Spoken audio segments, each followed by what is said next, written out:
میرا نام سارم ہے، میری عمر 10 سال ہے اور میں ایک پہاڑی علاقے میں اپنے باپ، بھائی اور سوتیلی ماں کے ساتھ رہتا ہوں۔ میری ماں کا میری پیدائش کے دوران انتقال ہو گیا تھا۔ میرے باپ نے میری دیکھ بھال کے لیے جلد ہی دوسری شادی کر لی تھی۔ سوتیلی ماں بہت خود غرض عورت تھی۔ بات بات پر مجھے مارنا پیٹنا اس کا معمول تھا۔ میرے باپ کے سامنے وہ میرا بڑا خیال رکھتی، مگر جیسے ہی میرا باپ کام پر روانہ ہو جاتا وہ اپنے اصلی روپ میں لوٹ آتی اور مجھ سے نہ صرف پورے گھر کے کام کرواتی بلکہ ذرا سا کام غلط ہونے پر بے دردی سے مجھے پیٹ ڈالتی۔ وہاں میری فریاد سننے والا کوئی نہ تھا۔ یہ علاقہ شہری آبادی سے خاصا دوری پر واقع تھا۔ جنگلی علاقہ ہونے کی وجہ سے دور دور تک انسانی رہائش نہ ہونے کے برابر تھی۔ جو اکا دکا لوگ رہتے تھے وہ جنگلی جانوروں کے ڈر سے گھروں میں بند رہتے تھے اور نہایت ضروری کام کی وجہ سے گھر سے باہر نکلتے تھے۔ میرے ابو جنگل سے تازہ پھل اور سبزیاں کاٹ کر شہر لے جا کر بیچا کرتے تھے، جس سے ہماری گزر بسر بڑے سکون سے ہو رہی تھی۔ اب ہمارا بیٹا بڑا ہو گیا ہے۔ میں سوچ رہا ہوں اس کو شہر کے کسی اچھے ہاسٹل میں چھوڑ دوں تاکہ وہی معیاری اسکول میں وہ اپنی تعلیم جاری رکھ سکے۔ کیا خیال ہے نورا؟ ایک روز ناشتے کے دوران میرے ابو نے خیال ظاہر کیا تو ماں کے چہرے پر ایک دم ناگواری پھیل گئی، جسے اس نے بڑی چالاکی سے چھپا لیا۔ میں جو خوشی سے کھل اٹھا تھا، ماں کی کسی نئی چال کا سوچ کر اداس ہو گیا۔ بات تو آپ کی بالکل ٹھیک ہے سرتاج، مگر یہ بھی تو سوچئے ہاسٹل اور اسکول کی مہنگی فیسیں بھر کر ہم ان کے مستقبل کے لیے کیا بچائیں گے؟ شہر کے بڑے بڑے اسکولوں میں وزیروں اور مشیروں کے بچے تو پڑھ سکتے ہیں، مگر ہم غریبوں کے بچے وہاں نہ تو ان امیر زادوں کا مقابلہ کر سکتے ہیں اور نہ ہی پڑھ لکھ کر کہیں کے افسر لگ سکتے ہیں۔ بات تو میری سمجھ ہی گئے ہوگے۔ ہوں، ابو نے پرسوچ انداز میں کہا تو نورا لوہا گرم دیکھ کر مزید بولی، ہنر سے بڑی دنیا میں کوئی دولت نہیں ہے۔ بچے کو بچپن سے ہی محنت کی عادت ہو تو وہ کبھی زندگی میں ہار نہیں مانتا۔ میں تو کہتی ہوں اپنے ساتھ ہی کام پر رکھ لو، ابھی سے سیکھنا شروع کرے گا تو چند سالوں میں ماہر ہو جائے گا۔ آپ کو بھی کسی کا سہارا ملے گا۔ آخر کب تک یوں اکیلے کام کرتے رہیں گے؟ نورا نے بڑی چالاکی کے ساتھ شوہر کو شیشے میں اتار لیا تھا۔ ٹھیک کہتی ہو، انسان سدا جوان اور طاقتور نہیں رہتا۔ سارم بیٹے، آج سے آپ میرے ساتھ کام پر چلیں گے۔ میں نے باپ کا حکم سن کر تابیداری سے سر ہلایا اور بولا، ٹھیک ہے ابو جان، جیسا آپ کا حکم۔ ابو نے پیار بھری نظر مجھ پر ڈالی، یہ جانے بغیر کہ میری مرضی کیا ہے۔ نورا نے دونوں کے گھر سے نکل جانے کے بعد ایک نظر بکھرے گھر پر ڈالی اور سر پکڑ کر بیٹھ گئی۔ مصیبت مارا فوراً باپ کے ساتھ ہو لیا۔ اب گھر کے کام کون کرے گا؟ وہ غصے سے بولنے لگی۔ اسی دوران اس کا چھوٹا بیٹا بھی سو کر اٹھ گیا تھا اور مسلسل رو رہا تھا۔ اب اسے گھر کے ساتھ ساتھ اسے بھی بہلانا تھا۔ دل جل بھن کر کباب بن رہا تھا۔ دوسری طرف میں بڑی مشکل سے بھاری وزنی تھیلے اٹھانے میں اپنے باپ کی مدد کر رہا تھا۔ میرے ابو مجھے دکھ سے دیکھ رہے تھے، کیونکہ آج سے بیٹے کا مشقت بھرا دور شروع ہو چکا تھا، جسے وہ ایک اعلیٰ مقام پر دیکھنا چاہتے تھے۔ میں دل محسوس کر رہ گیا، ابا ہم دونوں مل کر محنت کریں گے تو جلد امیر ہو جائیں گے اور ایک روز شہر میں بڑا سا گھر بنا لیں گے۔ میں نے ابو کو خیالوں میں گم دیکھا تو قریب آ کر اپنی پلاننگ بتائی۔ میری بات سن کر ابو نے ہنس کر میرا کندھا تھپ تھپایا اور شاباشی دی۔ نورا کو ایک روز گھر کے کام کرنے پڑے تو مانو ہوش ٹھکانے آ گئے، مگر اگلے روز وہ پوری پلاننگ سے بیٹھی تھی۔ جو ہی میرے ابو اور اس کے شوہر اکرم نے ناشتے کے بعد مجھے کام پر جانے کا کہا، وہ بول پڑی، آئے ہائے، آپ تو بالکل ہی ظالم باپ کا روپ دھار گئے۔ بچہ ابھی اتنا ہی بڑا نہیں ہے کہ روز روز کام پر لے جا کر مشقت کرائی جائے۔ ایک روز لے جایا کرو، ایک روز گھر چھوڑ دیا کرو۔ جب آہستہ آہستہ کام کی عادت پختہ ہو جائے گی تو روزانہ اپنے ساتھ لے کر چلے جایا کرنا۔ ابو سوچ میں پڑ گئے۔ بات تو تیری ٹھیک ہے نورا، میری بات کبھی غلط ہو ہی نہیں سکتی۔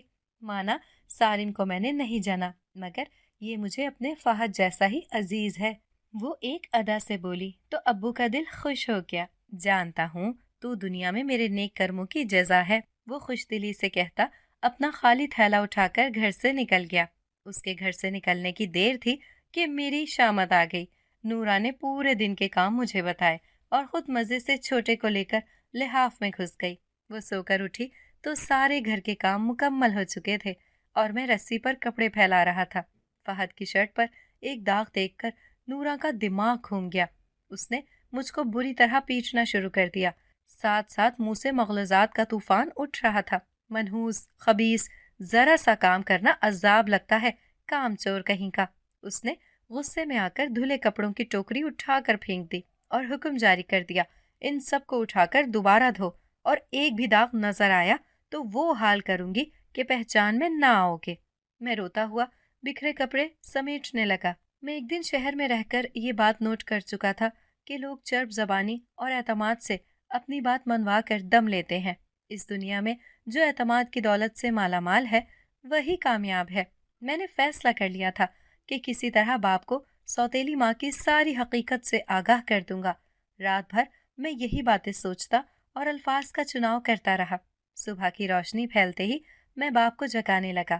وہ بیٹے کا یہ ذمہ داری بھرا رویہ دیکھ کر بڑے خوش ہوئے اور فوراً جاگ اٹھے۔ ہم دونوں ناشتے کے بعد تیار ہو کر کام کے لیے نکل گئے۔ راستے میں میں نے ہمت کر کے سوچے سمجھے الفاظ باپ کے سامنے دہرا دیے۔ ماں کا پیار ہی مار میں چھپا ہے، جھلے نورا اتنی بھی سخت مزاج کی نہیں ہے۔ ماں کے بارے میں دل میں میل نہیں لاتے، آئندہ میں ایک لفظ بھی اس کے خلاف نہ سنوں۔ ابو نے سخت لہجے میں کہہ کر مجھے ہی چپ کرا دیا تھا۔ میں اپنا سا منہ لے کر رہ گیا۔ ابو نے مجھے سخت مایوس کیا تھا۔ میرا مسئلہ سلجھانے کے بجائے الٹا مجھے ہی وارننگ دیتی تھی۔ پورا دن میں بے دلی اور بیزاری کا شکار رہا۔ اگلے دن مجھے گھر رکنا تھا۔ ماں نے گندے کپڑوں کا ڈھیر میرے لیے سنبھال کر رکھا ہوا تھا۔ یہی نہیں، ایک کونے میں میلے برتن بھی میرے منتظر تھے۔ میں باپ کے گھر سے نکلتے ہی کام میں جت گیا۔ موٹے موٹے آنسو میرے گال بھگو رہے تھے، مگر اس کی پرواہ کرنے والا وہاں کوئی موجود نہ تھا۔ کیا ہی اچھا ہوتا کہ میں بھی اپنی ماں کے ساتھ ہی مر جاتا۔ ایک ایسی دنیا میں جہاں چاہنے والا کوئی نہ ہو، وہاں جینے سے مر جانا بہتر ہوتا ہے۔ میں دل ہی دل میں سوچ رہا تھا، جبکہ نورا کمرے میں خواب خرگوش کے مزے لوٹ رہی تھی۔ اس دن تو اس نے حد ہی کر دی تھی، مجھے کھانے کے لیے بھی کچھ نہ دیا تھا۔ مجھے باہر نکل کر خود ہی درختوں پر اپنے لیے پھل تلاش کر کے بھوک مٹانی پڑی تھی۔ میں افسردہ سا باہر نکل گیا۔ اس روز ابو رات کو گھر لوٹے تو خاصے پریشان تھے۔ میں بظاہر آنکھیں بند کیے لیٹا تھا، مگر در حقیقت جاگ رہا تھا۔ یہ نورا کی ہی ہدایت تھی کہ رات کو باپ کی موجودگی میں بستر میں سے باہر نہ نکلوں، اور ابو کی ساری توجہ کا مرکز وہ دونوں ماں بیٹا بنے رہیں۔ وہ چھوٹے بیٹے کی شرارتوں کے قصے سناتی، شوہر کو اپنی لچھے دار باتوں کے جال میں ایسا پھنساتی کہ اس کی توجہ میری طرف جاتی ہی نہ۔ اس طرح میں ان کے درمیان رہ کر بھی ان کی زندگی میں نہ تھا۔ خیر، اس روز ابو بہت پریشان تھے۔ وجہ بھی معمولی نہ تھی۔ کچھ روز میں بارشیں شروع ہونے والی ہیں۔ لوگ بتا رہے ہیں کہ خبروں میں بڑی موسلا دھار بارش کی پیش گوئی کی گئی ہے۔ نورا کے چہرے پر بھی فکر مندی پھیل گئی۔ برسات میں ابو کا کام رک جاتا تھا، بالکل مندہ چلتا تھا۔ اب جبکہ پتجھڑ کا موسم بھی قریب تھا، بات فکر سے خالی نہیں تھی۔ میں باپ کی پریشانی اپنے دل پر محسوس کر رہا تھا۔ کاش اس گھر میں میری تھوڑی سی اہمیت ہوتی تو میں اس وقت باپ کے کندھے پر ہاتھ رکھ کر اسے ضرور دلاسا دیتا۔ یہ سوچ کر میری بند آنکھ کا کنارہ نم ہو گیا۔ وہی ہوا جس کا ڈر تھا۔ بادل یوں ٹوٹ کر برسے گویا زمین کو اندر تک سیراب کرنا چاہتے ہوں۔ گھر میں رکھا اناج ختم ہو گیا اور بھوک نے گھر میں گھر کر لیا۔ بے پناہ برسات کی وجہ سے پیڑ پودے تباہ ہو گئے تھے۔ جو ان کا بچا کچا پھل تھا انہیں کھا کر ہم لوگ گزارا کرنے لگے۔ برسات ختم ہوئی تو پتجھڑ کا آغاز ہو گیا۔ موہوم سی امید بھی ختم ہوئی تو ابو نے ہجرت کرنے کا فیصلہ کیا۔ میں کچھ روز کے لیے شہر جا رہا ہوں، وہاں محنت کر کے پیسے کماؤں گا۔ تب تک تم لوگ صبر و تحمل کے ساتھ گزارا کرو، اس کے علاوہ کوئی چارہ نہیں ہے۔ میں جلد لوٹ آؤں گا۔ میں بھی آپ کے ساتھ چلوں گا ابا، میں نے ضد کی۔ نہیں بیٹا، تم گھر میں اپنی ماں اور بھائی کے پاس رکو گے اور ہر صبح جنگل میں اپنے اور ان کے کھانے کے لیے پھل تلاش کرو گے۔ ٹھیک ہے، جیسا آپ چاہیں۔ میں نے تابیداری سے سر ہلا دیا۔ باپ کے جانے کے بعد نورا نے پھر اپنی اصلیت دکھانا شروع کر دی۔ اب اسے مجھے مارنے کے لیے کسی وجہ کی ضرورت نہیں پڑتی تھی۔ ذرا ذرا سی بات کو وجہ بنا کر وہ مجھ پر برس پڑتی، میں چپ چاپ مار کھاتا رہتا۔ اس روز نورا نے حد کر دی تھی۔ صبح کے وقت میں 1 گھنٹہ چل کر کچھ کچے پھل ڈھونڈ کر توڑ لایا تھا۔ میں نے جیسے ہی نورا کو تھمائے وہ آگ بگولا ہو گئی اور باری باری وہ سارے پھل مجھ پر برسا دیے۔ اس نے اسی پر بس نہیں کی بلکہ مجھے ہاتھ سے پکڑ کر گھر سے باہر نکال دیا۔ خود باپ شہر کی طرف نکل گیا، اپنا عذاب میرے سر مسلط کر کے۔ وہ زور زور سے چلا رہی تھی۔ میں خاموش آنسو بہاتا چلتے چلتے بہت دور آ گیا تھا۔ جنگلی اور پہاڑی علاقے سے دور یہ ایک آباد جگہ تھی۔ لوگ معمول کے مطابق زندگی بسر کر رہے تھے۔ کچھ دور خاصی گہما گہمی تھی۔ لوگ مختلف اشیاء بیچ اور خرید رہے تھے۔ مجھے لوگوں کے چہروں پر پھیلی بے فکری اور تازگی حیران کر رہی تھی۔ بچوں کے ہاتھوں میں تھمے کھلونے مجھے اپنی جانب متوجہ کر رہے تھے۔ کیا یہ فرشتوں کا شہر ہے جہاں ماں باپ اپنے بچوں کی خوشیاں کھلونوں کی صورت دکانوں سے مہنگے داموں خرید رہے ہیں؟ میں یہی سوچ پایا۔ میں ایک خالی پڑے بینچ پر بیٹھ گیا۔ دن ڈھلنے کے قریب تھا۔ مجھے شدید بھوک محسوس ہو رہی تھی۔ ایک بچے نے میرے ہاتھ میں آدھا برگر لا کر پکڑا دیا تھا جو اس وقت میرے لیے کسی نعمت سے کم نہ تھا۔ کیا بات ہے بیٹا، اکیلے ہو؟ میرے پاس ایک عورت آ کر بیٹھی اور بڑے دلاڑ سے مجھ سے پوچھ رہی تھی۔ اندھا کیا چاہے 2 آنکھیں۔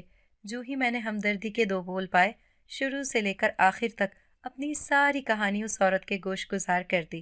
ماں پھر مارے گی مجھے، پلیز اپنے گھر لے چلو مجھے۔ آخر میں یہ کہہ کر پھوٹ پھوٹ کر رونے لگا۔ رو مت، مجھے اپنی ماں سمجھو اور میرے ساتھ چلو، تمہیں جان سے زیادہ عزیز رکھوں گی۔ عورت نے مجھے گلے لگا لیا اور میرا ہاتھ پکڑ کر چلنے لگی۔ وہ عورت مجھے ویرانے میں لے آئی تھی۔ یہ جگہ آبادی سے بہت دور تھی۔ دور دور تک کوئی گھر موجود نہ تھا۔ میں بغیر سوچے سمجھے اس کا ہاتھ تھامے جا رہا تھا، جیسے میرے سوچنے سمجھنے کی قوت ختم ہو چکی ہو۔ اس پرکشش عورت کا گھر بے حد شاندار تھا۔ قدم رکھتے ہی یوں معلوم ہوا گویا محل میں قدم رکھ دیا ہو۔ اس نے مجھے میرا کمرہ دکھایا تو مجھے اپنی آنکھوں پہ یقین نہ آیا۔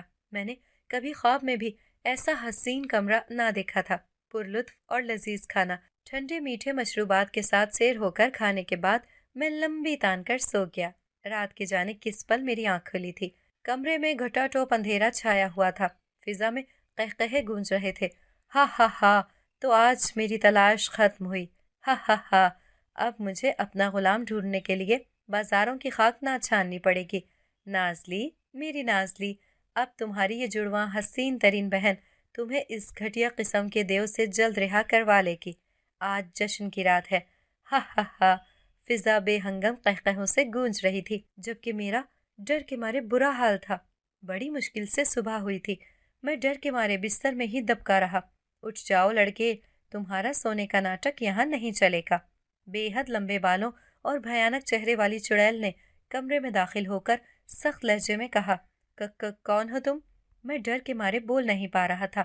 تم میری غلامی میں داخل ہو گئے ہو اور اب تمہیں یہاں پر میرا غلام بن کر رہنا ہوگا۔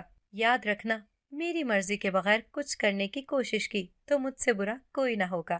وہ ہاتھ اٹھا کر وارننگ دیتے ہوئے بولی۔ اس سے بہتر تو ماں کی قید تھی، کم از کم جنوں بھوتوں کا خوف تو نہ تھا۔ میں یہ سوچ کر رہ گیا۔ اب میں نے اس چڑیل کی نگرانی میں ناشتہ کیا اور پھر اس کی ہدایت کے مطابق اس گھر کے لان میں موجود کنویں سے بالٹی بھر بھر کر پانی نکالنے لگا۔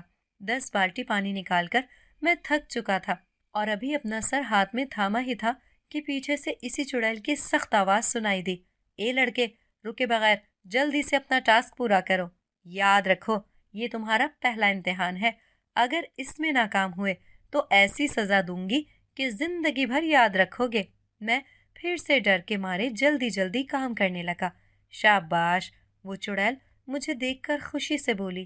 میں ابھی تھک کر بیٹھا ہی تھا کہ اس چڑیل نے دوسرا حکم جاری کر دیا۔ اے لڑکے، میرے گھر کے بائیں حصے میں باغ ہے، وہاں ایک جیسے 7 گھنے درخت ہیں۔ ان 7 درختوں میں سے کسی ایک درخت پر ایک خط چھپا ہے۔ اس خط کو تمہیں ڈھونڈ کر یہاں لانا ہے۔ یاد رہے، یہ کام کرنے کے لیے تمہارے پاس صرف شام تک کا وقت ہے۔ میں یہ بات سن کر خوف زدہ ہو گیا، مگر میں نے ہمت نہ ہاری اور وہ خط تلاش کرنے کی ٹھان لی۔ میں جب اپنے گھر رہتا تھا، اپنے ابو کے ساتھ کام کرتے ہوئے درختوں پر چڑھنا اچھی طرح سیکھ چکا تھا۔ یہ کام میرے لیے مشکل نہ تھا، سو میں آرام سے درختوں پر جھولتا ہوا وہ خط تلاش کرنے لگا۔ جلد ہی میں ایک موٹی درمیان سے ٹوٹی ہوئی شاخ کے درمیان سے ایک موٹا طے شدہ کاغذ نکالنے میں کامیاب ہو گیا تھا۔ جب میں وہ لے کر اس چڑیل کے پاس گیا تو جیسے اسے یقین ہی نہ آیا کہ میں اتنے کم وقت میں ایسی بہترین کارکردگی کا مظاہرہ کر سکتا ہوں۔ وہ خوشی سے جھوم اٹھی۔ تم تو سچ مچ کے ہیرو نکلے ہو، مجھے تم جیسے بہادر لڑکے کی ہی تلاش تھی۔ تم میری دونوں امیدوں پر پورا اترے ہو، مگر اب جو ٹاسک میں تمہیں دوں گی وہ ذرا مشکل ہے۔ اس میں تم کامیاب ہو گئے تو ہی میں تمہیں بہادر لڑکا تسلیم کروں گی۔ چڑیل نے تجسس پھیلایا۔ وہ ٹاسک کیا ہے؟ میں پوچھے بنا نہ رہ سکا۔ تم نے یہ خط میری بہن کو لے جا کر دینا ہے۔ میری بہن آفتاب دیو کی قید میں ہے۔ میں تمہیں پوری بات بتاتی ہوں۔ وہ کچھ دیر رکی اور پھر دوبارہ بولنے لگی۔ ان دنوں ہماری بستی پر آفتاب دیو کا قبضہ تھا، جو ہر برائی کو ہماری دنیا سے نکال دینے کا عزم رکھتا تھا۔ ایک تو طاقتور تھا، دوسرا اس کے پاس کئی ایسے جادوئی راز تھے جن سے دوسرے جنات اور چڑیلیں ناواقف تھیں۔ ایک روز اس نے سب کو جمع کیا اور ایک عہد لیا کہ اب سے ہم اپنی طاقتوں کو بھلائی اور نیک کاموں میں صرف کریں گے۔ جو غلط کام کرے گا اسے سزا دی جائے گی۔ اس کی طاقت سے متاثر ہو کر سب نے حامی بھر لی، کیونکہ سب اس کے غصے سے بخوبی واقف تھے۔ مگر بدقسمتی سے کچھ لوگوں نے اس کی بات نہ مانی اور اپنی منمانیاں جاری رکھی۔ انہی لوگوں میں میری جڑواں بہن نازلی بھی شامل تھی، جس نے ناحق ایک انسان کی جان لے لی تھی۔ دیو نے اسے اپنی قید میں کر لیا اور 50 سال سے وہ اسی دیو کی قید میں ہے۔ وہ ظالم دیو یہ ہمارا شہر چھوڑ کر واپس جا چکا ہے، مگر میری بہن آج بھی اس کی قید میں ہے۔ یہ خط کیسا ہے اور مجھے اس کا کیا کرنا ہے؟ میرے پوچھنے پر اس نے ایک ہاتھ اٹھا کر چپ رہنے کا اشارہ کیا۔ اس کے اندر دیو کی قید سے رہائی کا راز لکھا ہوا ہے۔ یہ ایک طلسمی خط ہے۔ دن میں اس کے حرف غائب ہو جاتے ہیں اور رات کو جادو سے واپس آ جاتے ہیں۔ تمہیں رات کے وقت وہاں پہنچنا ہے۔ فکر مت کرو، تمہیں وہاں پہنچانے کی ذمہ داری میری ہے۔ وہ میرے چہرے پر فکر مندی کے اثرات دیکھ کر بولی۔ اب تم جا کر کچھ دیر آرام کر لو۔ میں نے کمرے کی جانب قدم بڑھا دیے۔ گہری رات کا نہ جانے کون سا پہر تھا جب مجھے کسی نے جھنجھور کر اٹھایا تھا۔ اٹھو، تمہارے جانے کا وقت ہو چکا ہے۔ چڑیل کے جگانے پر میں اٹھ بیٹھا۔ یہ جادو کی چھڑی ہاتھ میں لے کر تم اسی درخت کے پاس جاؤ گے جہاں سے تمہیں طلسمی خط ملا تھا۔ جیسے ہی تم اس چھڑی کا رخ درخت کی جانب کر کے آنکھیں بند کرو گے، تم دیو کے قید خانے کے قریب پہنچ جاؤ گے اور وہیں تمہیں میری جڑواں ہم شکل بہن مل جائے گی، جسے پہچاننا تمہارے لیے مشکل نہ ہوگا۔ مگر میں وہاں سے واپس کیسے آؤں گا؟ میں نے ڈرتے ڈرتے پوچھا تو چڑیل نے مجھے غصے سے گھور کر دیکھا۔ اس کی آنکھوں کی تپش سے میرا وجود جلنے لگا۔ اب اگر ایک بھی سوال کیا تو مجھ سے برا کوئی نہ ہوگا۔ جتنا کام کہا ہے وہی کرو، اپنا دماغ استعمال کرنے کی ضرورت نہیں ہے، اور ہاں، ذرا بھی چالاکی دکھانے کی کوشش کی تو یاد رکھنا تمہاری جان چلی جائے گی۔ چڑیل نے سخت لہجے میں کہہ کر قہقہا لگایا اور میں ایک ہاتھ میں چھڑی اور دوسرے میں طلسمی خط تھامے دوڑ پڑا۔ میں نے مطلوبہ درخت کے نیچے آ کر سانس لی تھی اور ڈرتے ڈرتے ہاتھ میں پکڑی چھڑی کو درخت کی جانب بڑھا دیا تھا۔ میں نے سختی سے اپنی آنکھیں بند کر لیں۔ میں خود کو اس خطرناک دیو کے قید خانے میں دیکھنے کے لیے تیار کر رہا تھا۔ کچھ دیر بعد میں نے آنکھیں کھول کر دیکھا تو خود کو ایک تہہ خانے کے دروازے پر پایا۔ یہ دروازہ زمین میں کھلتا تھا۔ میں زمین پر دو زانوں بیٹھ کر اندر کا جائزہ لینے لگا۔ ہلکے اندھیرے میں سیڑھیوں کے علاوہ مجھے کچھ دکھائی نہ دیا۔ تم یہاں کیا کر رہے ہو چھوٹے لڑکے؟ مجھے اپنے پیچھے سے آواز آئی۔ میں نے پلٹ کر دیکھا تو وہاں ایک اپنے ہم عمر بچے کو موجود پایا۔ میں یہاں اندر جانا چاہتا ہوں۔ میں نے اس تہہ خانے میں کسی کو ظالم دیو کی قید سے رہائی دلوانی ہے۔ میری بات سن کر وہ بچہ ہنسنے لگا۔ کیا واقعی تم خود کو بہت بہادر سمجھتے ہو؟ نہیں، مگر میں کسی سے وعدہ کر چکا ہوں۔ میں نے ہر حال میں یہ وعدہ نبھانا ہے اور اس امانت کو اس کے حقدار تک پہنچانا ہے۔ میں نے حتمی لہجے میں کہا تو وہ لڑکا مجھے ایسے دیکھنے لگا گویا میری ذہنی حالت پر اسے کوئی شک ہو۔ میں ایک جن ہوں، ابھی تھوڑا چھوٹا ہوں اور میرے پاس کچھ جادوئی طاقتیں بھی ہیں، مگر اس کے باوجود میرے دادا مجھے اس تہہ خانے کے قریب آنے سے بھی منع کرتے ہیں۔ اس کے اندر شرارتی جنات اور ایک خوفناک چڑیل کو قید کیا گیا ہے۔ وہ چڑیل 50 سال سے اندر کسی کوٹھڑی میں ایک انسان کا انتظار کر رہی ہے۔ جاننا چاہو گے کیوں؟ اس نے سوالیہ نظروں سے میری طرف دیکھا تو میں نے فوراً انکار میں سر ہلا دیا۔ مجھے چڑیل کی دی دھمکی یاد آ گئی تھی۔ ایک مصیبت سے نمٹے بغیر میں کسی نئی مصیبت میں گرفتار نہیں ہونا چاہتا تھا، سو سخت لہجے میں بولا، بہتر ہوگا کہ تم اپنے کام سے کام رکھو اور مجھے میرا کام کرنے دو۔ میں یہ کہہ کر رکا نہیں اور اپنے پیچھے اس لڑکے کو حیران چھوڑ کر تیزی سے آگے بڑھ کر سیڑھیاں اترنے لگا۔ سیڑھیاں اترتے ہوئے میرے خوف میں مسلسل اضافہ ہو رہا تھا۔ دل زور زور سے دھڑک رہا تھا، قدم من بھاری ہو رہے تھے۔ میں نے اپنی پیشانی پر ہاتھ لگایا تو وہ پسینے سے شرابور تھی۔ ایک دم میرا پاؤں پھسلا اور میں لڑکھڑا کر گر پڑا۔ میں نے خط اور چھڑی کو مضبوطی سے تھام رکھا تھا۔ میں لڑکتا ہوا ایک دروازے سے ٹکرا گیا۔ میرے ٹکرانے سے دروازہ بری طرح دھڑ دھڑایا تھا، جیسے کئی لوگوں نے مل کر اسے ایک ساتھ زور زور سے بجایا ہو۔ اس کی خوفناک آواز سے میرے وجود میں خوف کی نئی لہر دوڑ گئی۔ میں کچھ دیر یوں ہی گمسم سا بیٹھا رہا۔ وہ جن کا بچہ ٹھیک کہہ رہا تھا، مجھے یہاں نہیں آنا چاہیے تھا۔ میں یہ سوچ کر واپس جانے کے بارے میں سوچنے لگا۔ میں نے پیچھے مڑ کر دیکھا تو اندھیرے کے سوا کچھ بھی دکھائی نہ دیا۔ میں نے اٹھنے کی کوشش کی تو میرے بائیں ہاتھ میں موجود چھڑی اس دروازے سے ٹکرائی اور وہ حیرت انگیز طور پر کھلتا چلا گیا۔ چاروں ناچار مجھے اس سے اندر داخل ہونا پڑا۔ اندر قدم بڑھانے کی دیر تھی کہ کئی لوگوں کے رونے کی درد بھری آواز نے میرا استقبال کیا۔ سناٹوں میں گونجتی رونے کی آواز بڑی خوفناک تھی۔ اندھیرا اتنا گہرا تھا کہ مجھے اپنا وجود بھی دکھائی نہیں دے رہا تھا۔ میں نے آہستگی سے قدم بڑھایا اور چھڑی کی مدد سے راستہ ٹٹولتا آگے بڑھتا گیا۔ ایک عجیب سی مہک میری سانسوں سے ٹکرائی تھی۔ یہ مہک مجھے اپنی جانب کھینچ رہی تھی۔ میں اس مہک کی جانب بڑھنے کا سوچ رہا تھا، مگر اندھیرے میں درست سمت کا اندازہ لگانا بہت مشکل کام تھا۔ میں لمبے لمبے سانس لیتا اس خوشبو کو اپنے اندر اتارنے لگا۔ مجھے سالوں سے تمہارا انتظار تھا۔ میرا انتظار ختم کرنے کا شکریہ میرے پیارے دوست۔ بے حد خوبصورت آواز مجھے سنائی دی۔ میرے دل کو ڈھارس پہنچی۔ تمہیں تھوڑا سا مزید آگے بڑھنا ہوگا۔ سامنے دیوار ہے، اس پر اپنی چھڑی رکھو گے تو اس کا نیلا رنگ تمہیں دکھائی دے گا۔ اس دیوار پر اپنا تھوڑا سا لہو لگاؤ گے تو یہ دیوار میرے اور تمہارے راستے سے ہٹ جائے گی۔ اس کے بعد ہی تم مجھے آزاد کروا سکو گے۔ یہ تو بہت مشکل کام ہے، میرے گلے سے پھنسی پھنسی آواز نکلی۔ وقت ضائع نہ کرو لڑکے، آفتاب دیو آ گیا تو زندہ بچ نہیں سکو گے۔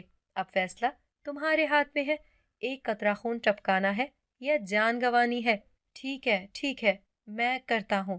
میں نے سختی سے آنکھیں بند کر لیں۔ اسی سمے چاروں طرف دھوئیں کی ناگوار بو پھیل گئی اور نازلی کی چیخیں گونجنے لگیں۔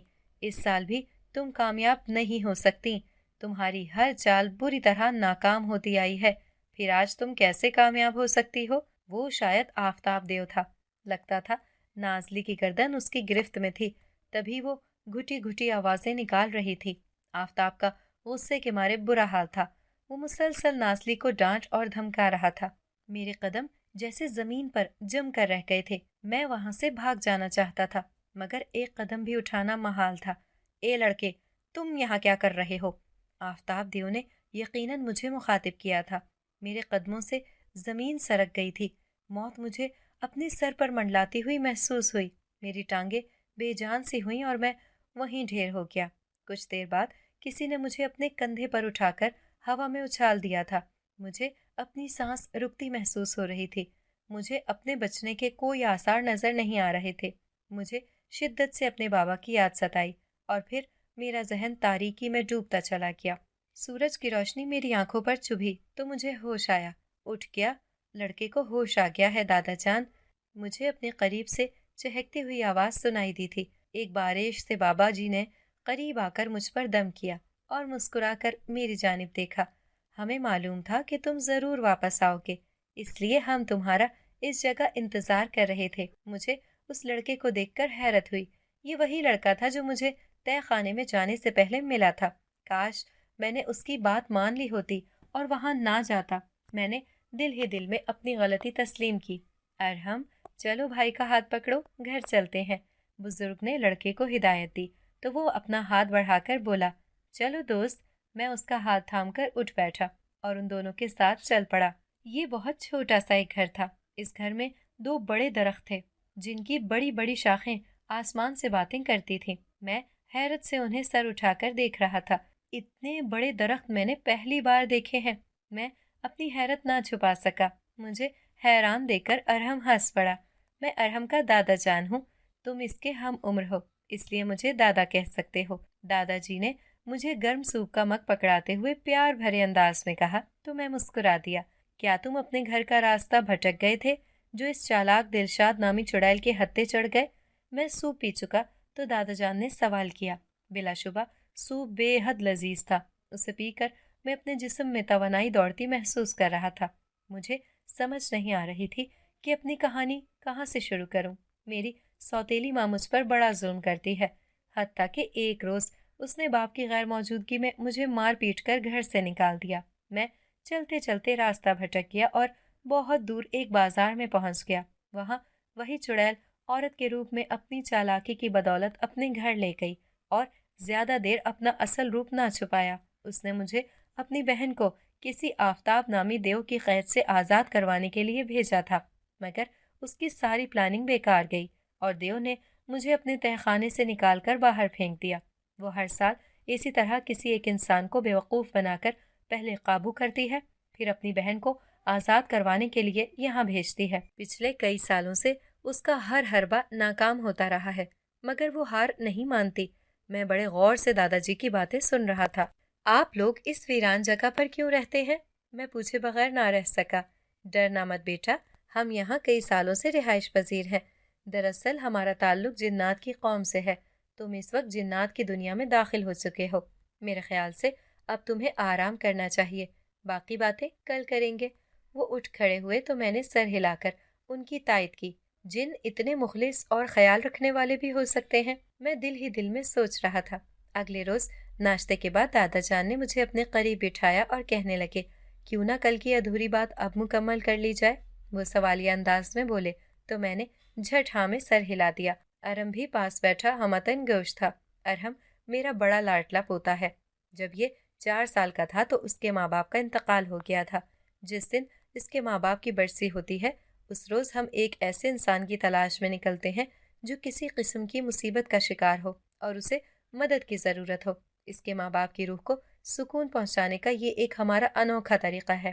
مزے کی بات تو یہ ہے کہ ہر سال ہمیں ایک ہی جگہ پر کوئی مصیبت زدہ انسان ملتا ہے۔ ہمیں کہیں دور جانے کی ضرورت ہی نہیں پڑتی۔ کیا وہ جگہ آفتاب دیو کا تہہ خانہ ہے؟ میں نے بے چینی سے کہا تو جن دادا مسکرا کر بولے، جی بالکل۔ ہر سال نازلی کی بہن کسی انسان کو اپنے جھانسے میں پھنسا کر اسے وہاں سے نکالنے کے لیے بھیجتی ہے، مگر ناکام رہتی ہے۔ کیا اسے وہاں سے نکالنے کے لیے کسی انسان کا وہاں جانا ضروری ہے؟ میں نے سوال کیا۔ بالکل۔ نازلی جس قید خانے میں موجود ہے وہاں ایک مضبوط دروازہ دیوار کی اندرونی جانب لگا ہوا ہے، جسے کھولنے کے لیے صرف ایک چیز کی ضرورت ہے، اور وہ چیز انسانی خون ہے۔ اس مقصد کے لیے جب بھی کوئی انسان وہاں جاتا ہے، آفتاب وہاں پہنچ کر کسی انسان کو ناحق تکلیف پہنچنے سے بچا لیتا ہے۔ وہ ایک درد مند دل رکھتا ہے۔ تو یہ تھی حقیقت۔ میں نے گہرا سانس لیا۔ اور وہ پراسرار خط، اس کے اندر کیا لکھا ہوا تھا دادا جان؟ مجھے اس پراسرار خط کے بارے میں یاد آیا تو پوچھ بیٹھا۔ دادا جان ہنس پڑے۔ وہ کوئی خط نہیں تھا، بلکہ تمہیں وہاں بھیجنے کا صرف ایک بہانہ تھا، اس سے زیادہ کچھ نہیں۔ مجھے حیرت کا شدید جھٹکا لگا اور ساتھ ہی اس دھوکے باز چڑیل پر شدید غصہ بھی آیا، جس کی دی سوغات کو میں کتنی احتیاط اور حفاظت سے امانت سمجھ کر وہاں لے کر گیا تھا۔ چلو بچوں، اب ان باتوں کو چھوڑو اور دونوں جا کر کچھ دیر کھیل لو۔ دادا جان نے اپنی تسبیح اٹھائی اور ہم دونوں کو باہر کی راہ دکھائی۔ ارحم کو نت نئے کھیل معلوم تھے، وہ مجھے بھی کھیلنا سکھا رہا تھا۔ ساتھ ہی میں اس سے اس کی دنیا کے بارے میں مختلف سوالات کر رہا تھا، جن کے وہ مجھے تسلی بخش جواب دے رہا تھا۔ میں آج تک کسی کے ساتھ نہیں کھیلا تھا، نہ ہی کبھی میرا کوئی دوست بنا تھا، سو یہ وقت میرے لیے بہت حسین تھا اور یادگار کی حیثیت رکھتا تھا۔ چلو تمہیں جادو دکھاتا ہوں، ارحم شوخی سے کہہ کر